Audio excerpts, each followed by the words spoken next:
Good morning. Good to see everyone this morning. If you will, turn to 115 in our new songbooks.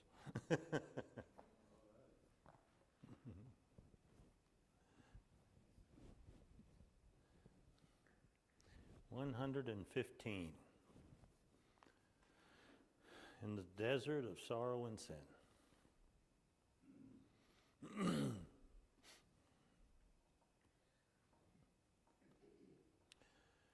In the desert of sorrow and sin, lo, I faint as I journey along, with the warfare without and within.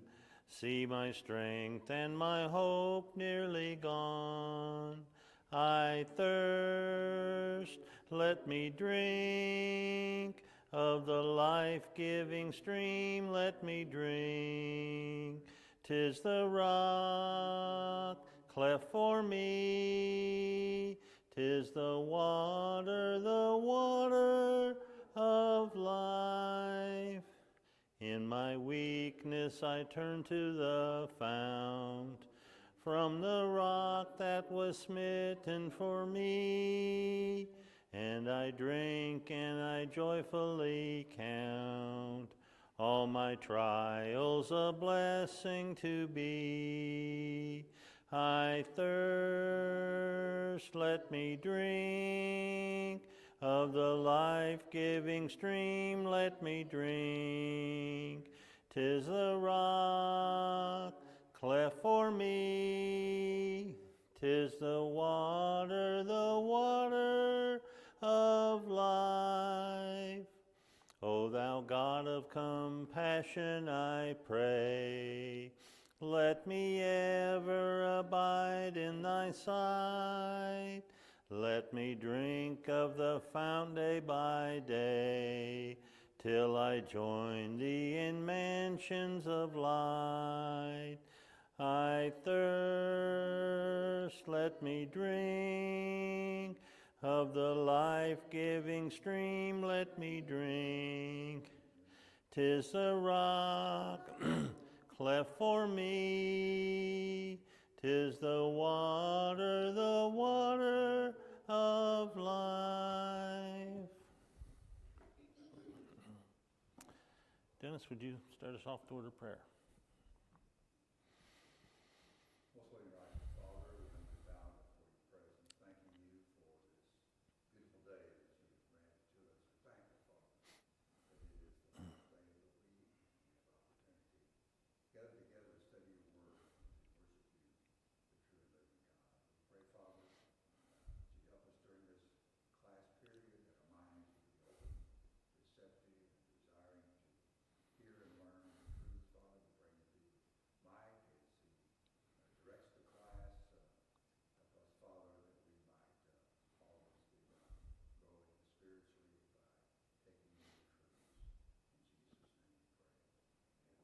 Amen. Isaiah chapter 2. In the first 12 verses of Isaiah 7, the prophet leaped from kings Uzziah and Jotham to Jotham's son Ahaz. In the first 6 chapters, it was during the reign of Uzziah. And now he's gone all the way to Ahaz. In verse 1 of chapter 7, we find also spoken of in 2 Kings chapter 16 and verse 5, although it's not verbatim. Ahaz represents the city of Jerusalem. Jehovah began to send against Judah Rezin, king of Syria, and Pekah, the son of Remaliah, the king of Israel, as punishment.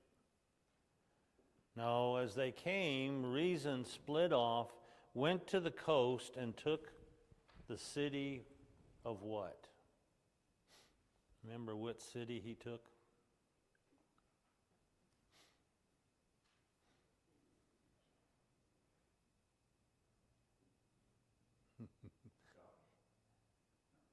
Up in that area. It's up in that area, yeah. Elath. Yeah, Elath, yeah.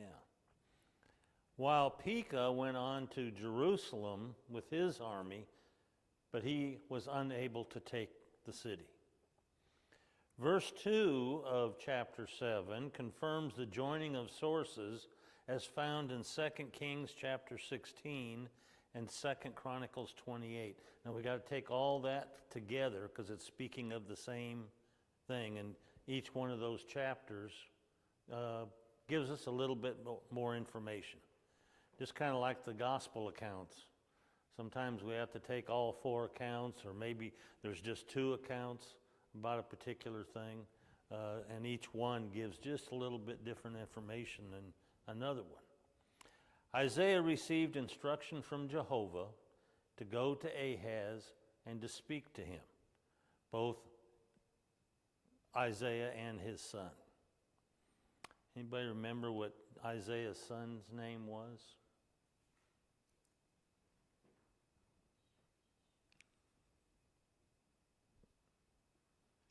Shear-Jashub. Mm-hmm. Yeah. So he's going there to warn Ahaz of the alliances between the king of Syria and the king of Israel, and warning him not to trust in Assyria. Don't go to the king of Assyria and ask him for help. Trust in me, and I will protect you. So Isaiah and his son, they go and they meet the king, and the two together are a personification of the cursing and the blessing. Presenting themselves to the king, you've got 2 choices here. And the point of the 2, with the prophetic name of Isaiah's son, intended to drive the king to Jehovah by force, while the prophetic name of Isaiah is a more promising tone, an alluring tone to come to Jehovah. What is Isaiah's prophetic name?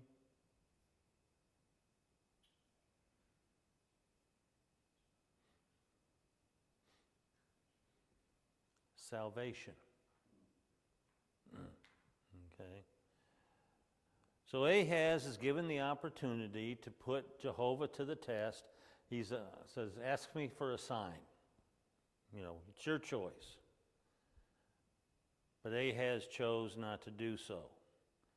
And rather he chose to trust in the king of Assyria. Now Jehovah continues speaking to Ahaz through Isaiah. In verse 13, and he said, hear ye now, O house of David. Is it a small thing for you to weary men, that you will weary my God also? Therefore the Lord himself will give you a sign. Behold, a virgin shall conceive and bear a son, and shall call his name Emmanuel. Butter and honey shall he eat. Then he shall know, he knoweth, or when he knoweth, to refuse the evil and choose the good. For before the child shall know to refuse evil and choose good, the land whose 2 kings you abhor shall be forsaken. Jehovah will bring unto thee and unto thy people and upon thy father's house days that have not come from the day that Ephraim departed from Judah, even the king of Assyria. And it shall come to pass in that day that Jehovah shall hiss for the fly that is in the uttermost part of the rivers of Egypt, and for the bee that is in the land of Assyria.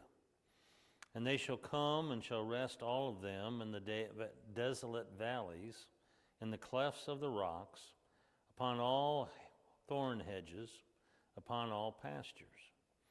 In that day will the Lord shave with the razor that is hired in the parts beyond the river, even with the king of Assyria, the head and the hair of the feet.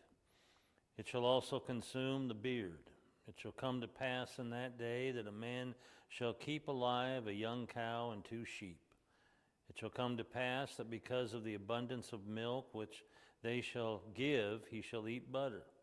For butter and honey shall everyone eat that is left in the midst of the land.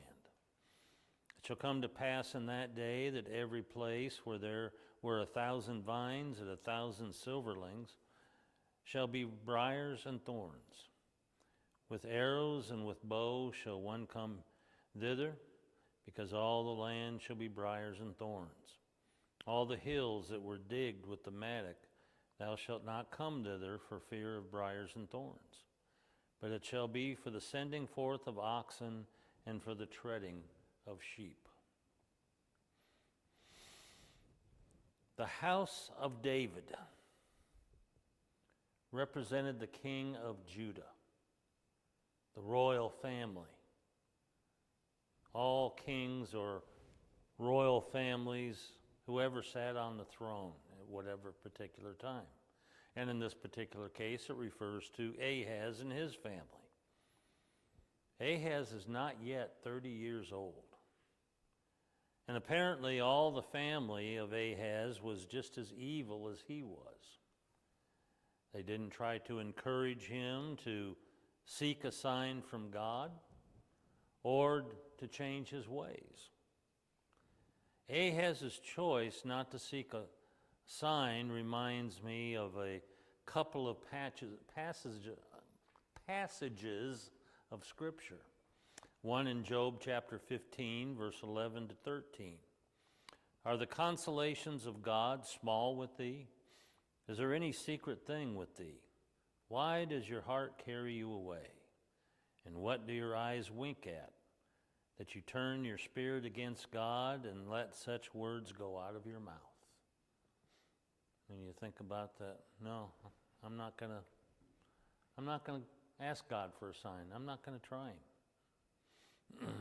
Why would you let such words go out of your mouth? Then Numbers 16:9, seemeth it a small thing unto you that the God of Israel has separated you from the congregation of Israel, to bring you near to himself, to do the service of the tabernacle of Jehovah, and to stand before the congregation to minister unto them? Of course, this is speaking to the priesthood under Korah, while Job finds Eliphaz reproving Job, who is not the one at fault. Both texts underscore the attitude of Ahaz. Neither Ahaz nor the Jews as a whole realized Jehovah's long suffering, how long he has held back from punishing them. He had exhausted himself in using every measure he could to correct them, but without effect. They refused to believe God without being given proof of what he was telling them. Then, when offered the opportunity, what did they do? They chose not to ask. They chose not to hear.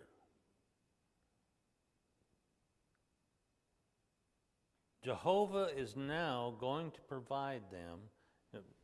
Ahaz was given the opportunity to ask for a sign. Now Jehovah says, okay, I'm going to give you a sign. Verse 14. We have the first prophecy of Isaiah concerning Jesus coming into the world. Behold, a virgin shall conceive, bear a son, and shall call his name Emmanuel. What does Emmanuel mean? God with us, yeah.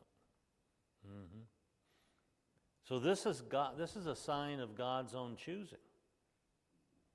And really we have two signs here in this one verse. We have a future sign and we have an immediate sign. So this sign that God gives, this first one's not going to be realized in Ahaz's lifetime, or Isaiah's for that matter. It's 700 years in the future. Many tend to believe that Isaiah is referring to his wife here. But the future tense of the verse could not possibly refer to his wife. Not to mention, there is not found anyone in the days of Isaiah whose name was Emmanuel. But that's how far men will go sometimes to try to support their own false doctrines. Kind of like the ACU professor back in the late 80s who wrote the article Christmas at Matthew's House. Anybody remember hearing about that? Yeah. He argued that the word virgin was mistranslated and should just be translated maiden. Call into question the incarnation of Christ.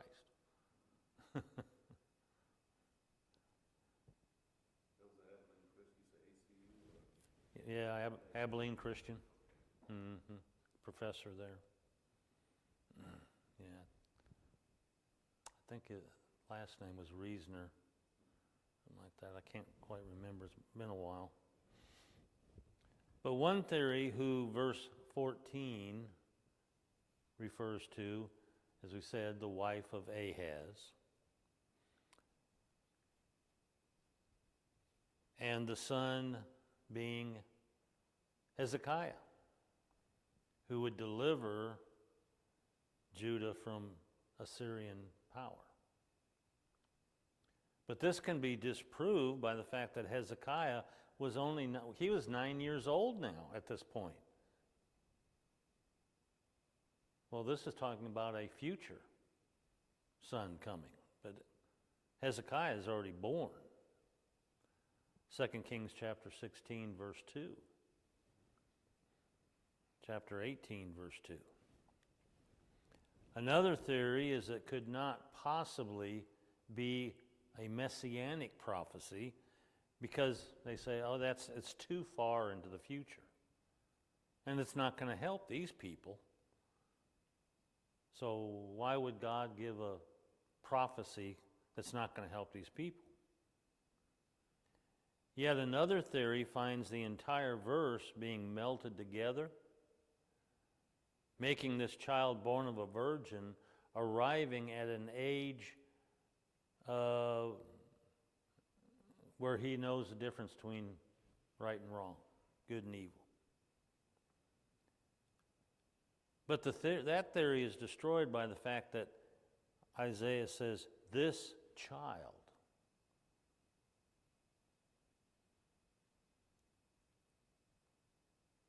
How does that destroy that argument when he says this child will know good or evil?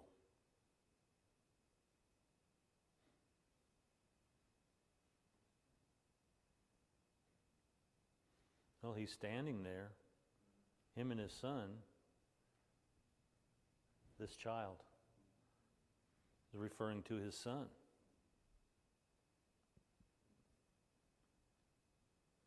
Before my son is old enough to know good and evil, this is going to happen. That's the second part of the prophecy that's going to happen in Ahaz's day. Now, the Hebrew word used here, Alma, for virgin, does denote a maid who still lives with her parents, who's fully mature, approaching the time for her marriage. It can also apply to a married woman. Joel chapter 2, verse 16. Proverbs 30, verse 19. Which means that this could in no way refer to Isaiah's wife, because she already has one child, which would find a different Hebrew word used for her. So here in chapter 7, again in chapter 9, and yet again in chapter 11, Isaiah foretells of the Messiah.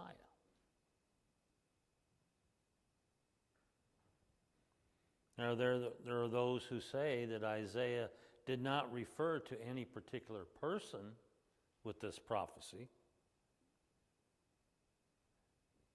but used it simply as a personification of the entire house of David.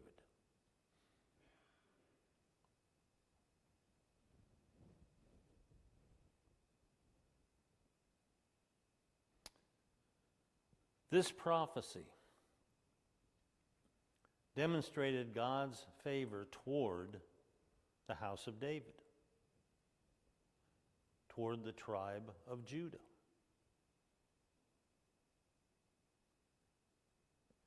For this great work of salvation was intended in eternity. Back in eternity, God put all this together. To be through them that the world, through the house of David, through Judah, that the world could have forgiveness of sins. Now, this child would not be born like other children, but from a virgin. Yet he will be in all things like unto his brethren. Hebrews 2, verse 17. Now, the idea that he shall eat butter and honey like other children do, or at least those of Judah, in a land flowing with milk and honey, this part does not refer to Jesus. It refers to Isaiah's son. Verse 16, we begin the other sign. Before the child, the King James reads. But the Hebrew literally reads, before this child. Again, pointing toward Isaiah's son. Not speaking of Emmanuel here. Before Shir Jeshib shall know to refuse evil and choose the good.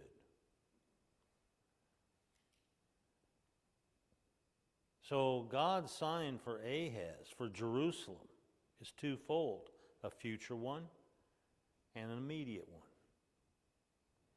And when I say immediate, it doesn't mean in the next hour or so, but within his lifetime. Before that happens, both kings that are feared by the Judeans would be forsaken. 2 Kings chapter 15 and verse 30 finds Hoshea killing Pekah, the king of Israel. 2 Kings 16:9 says the king of Assyria slew Rezin, the king of Syria. So Jehovah provides Ahaz with some hope here. That his trust in Assyria would come true. And both kings of these nations coming up against them would be destroyed. But it wouldn't happen before they're used to punish them. As we saw last week, when Rezin came together with Pekah, they came up, they defeated them, got into the city and slaughtered 120,000, and then took the rest, plus the king, captive. But what happened when they took the slaves back home?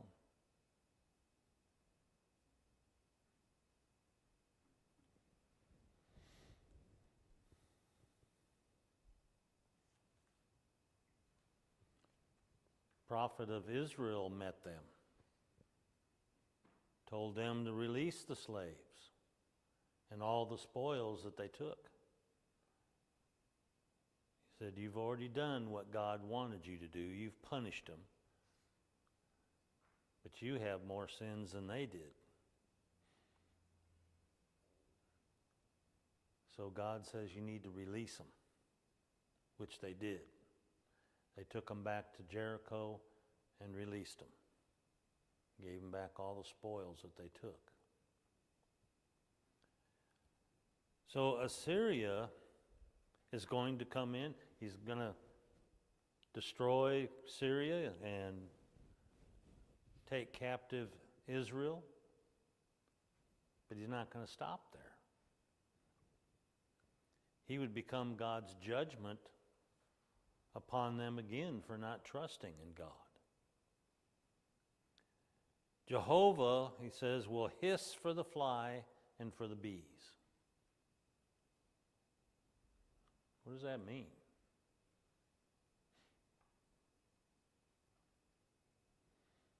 Are we to take that literally or figuratively?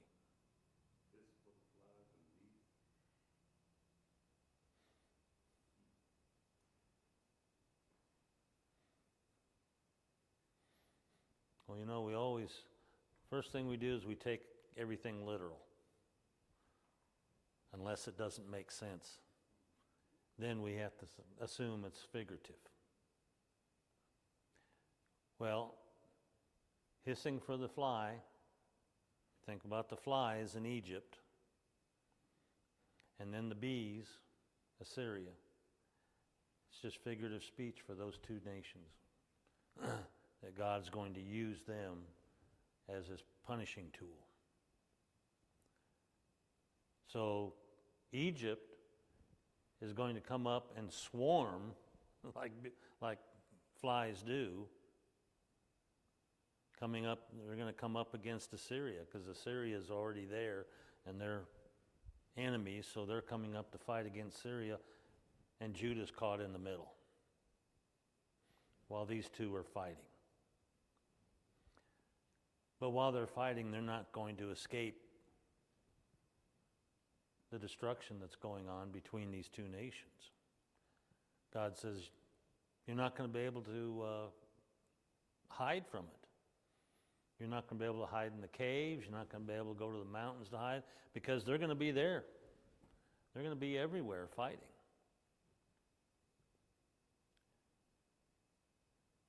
So Ahaz not only arrogantly refused a sign from God, he submitted himself to the king of Assyria, even to the point of adopting their pagan idolatry. 2 Kings 16:10-16.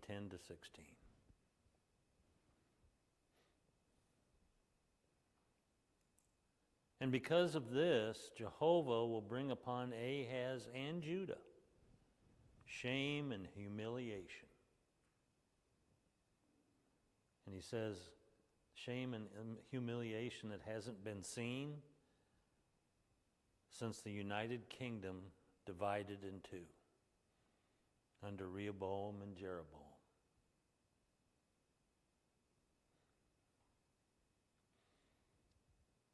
Verse 20 says, in the same day shall the Lord shave with the razor that is hired. namely, by them beyond the river. What river?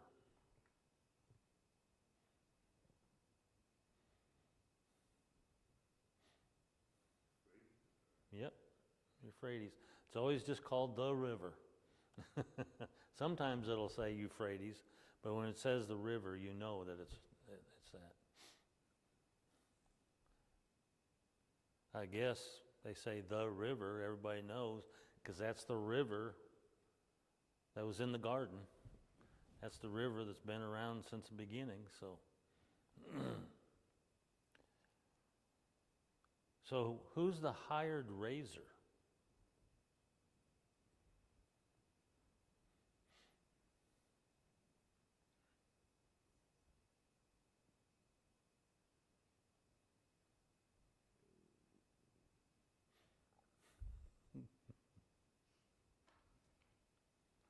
Tiglath-Pileser.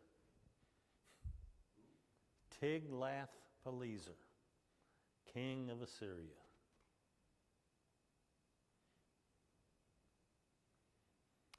It was common whenever another nation came in and defeated another nation, and they were going to carry the slaves off away, to demonstrate their defeat, they would strip them naked and they would shave all their hair off their body. And with the men, particularly the beard. It was a sign of deep humiliation and shame. Next to that, in this case, the humiliation that extended to the fact that Ahaz had sent all his silver and gold to the king when he asked him to come and help, and now he's treated like a slave.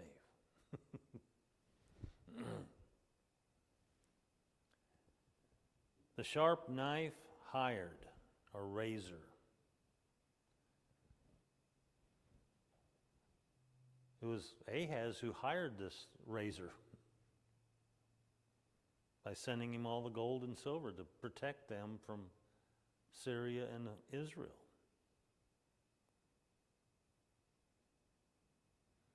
It now becomes God's razor to thoroughly shave them in the most disgraceful manner.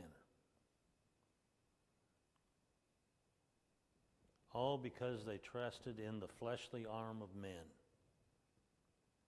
rather than the arm of God.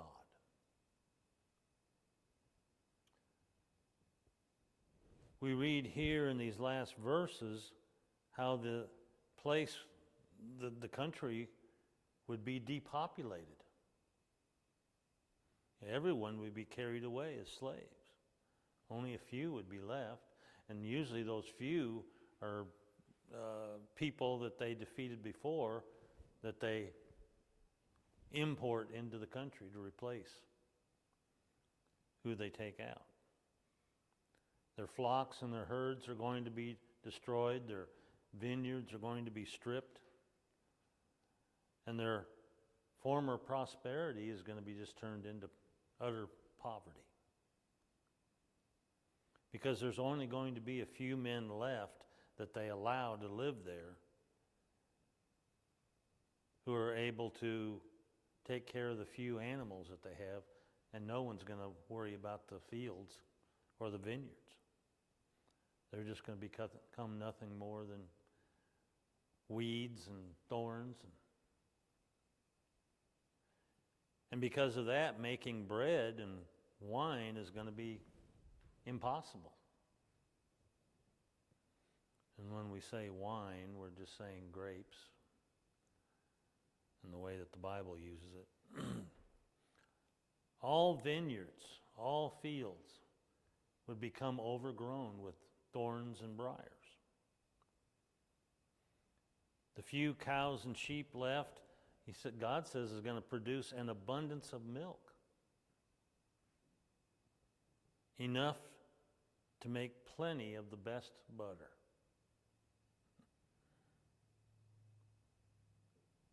Which goes back, kind of makes me think back in verse 15. Butter and honey shall he eat.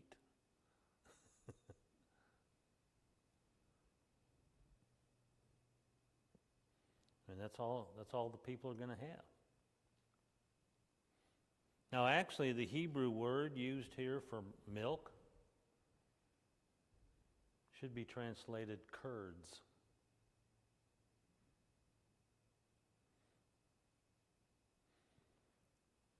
Which I don't like curds.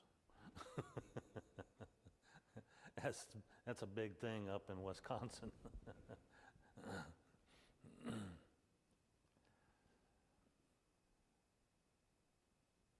So this means, that's all the people are going to be eating.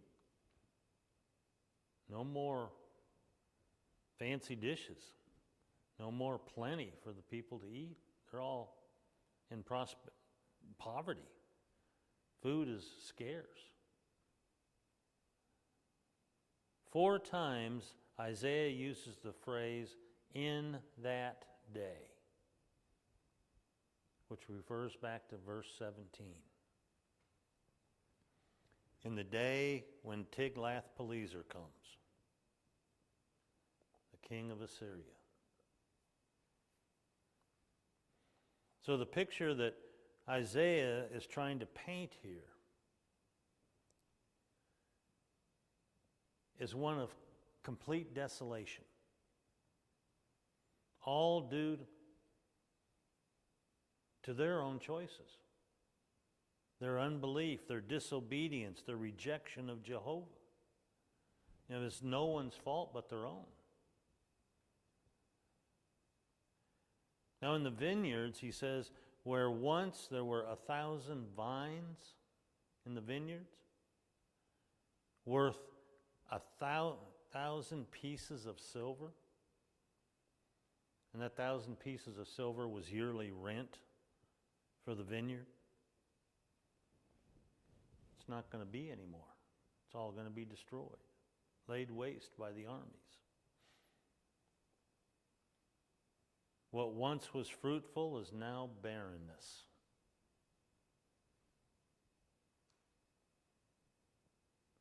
Instead of the best grapes, all it's going to produce is wild, noxious grapes.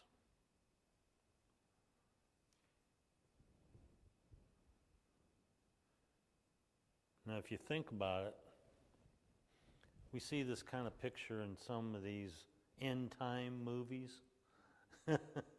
where some disaster has hit, and unfortunately, most of the time, it's because of climate change. They let it get out of control. Everything's overgrown. Tall grass and vines and weeds, and nothing is. Even down the boulevards of big cities and everything, there's nothing but waste and weeds and that. And we'll think about it now, our own yards, constantly fighting against weeds, constantly having to mow the grass to keep it under control. Just think, it doesn't take long for a manicured lawn to overgrow. And that's what's going to happen here. No longer are they going to be able, they're not even going to have the time or the inclination to even think about cleaning things up. They're worried about feeding their families. They're worried about protecting themselves. Where once they didn't have to worry about things like that, they've lost control. There is no security any longer. Men without any scruples whatsoever are going to be coming in to the city constantly to see what they can take.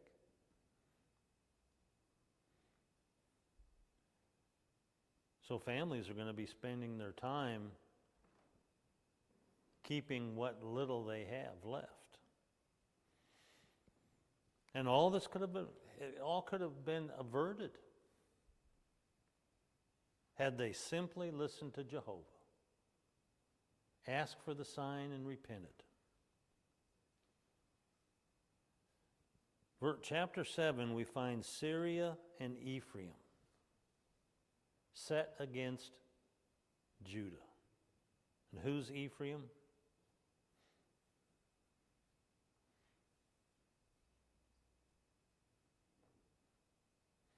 It's the northern kingdom of Israel.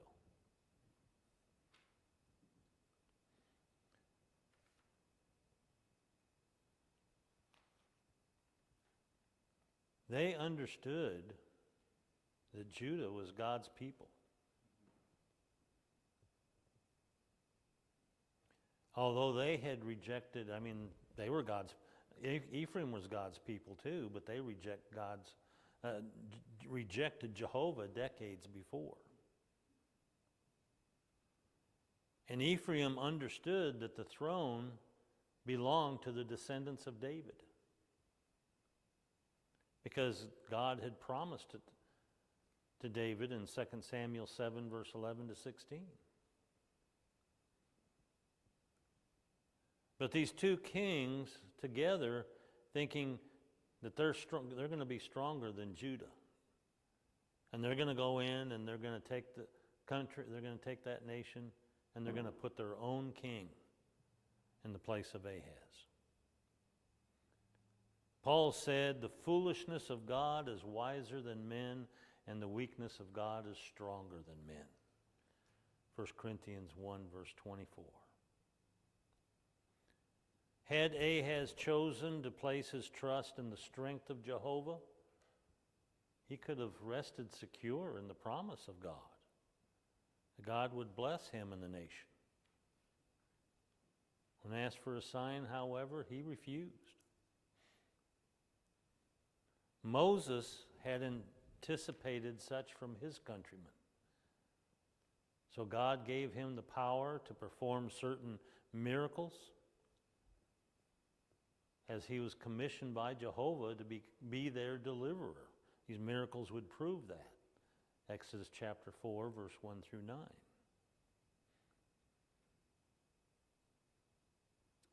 At the same time, it can be wrong to ask for a sign. That's the way it was with the Pharisees.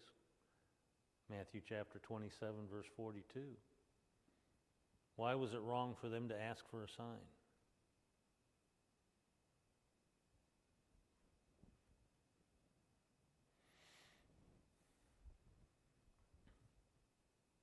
Because Jesus had been providing signs for 3 years. And it didn't cause them to believe. So one extra sign isn't going to do anything. By rejecting God's offer for a sign, Ahaz hoisted himself upon his own petard. That's an idiom from Hamlet. Meaning a person suffering injury by his own device. The hiring of Assyria to protect him was used against him to punish him. Any questions? Comments? Thoughts? All right. Thank you.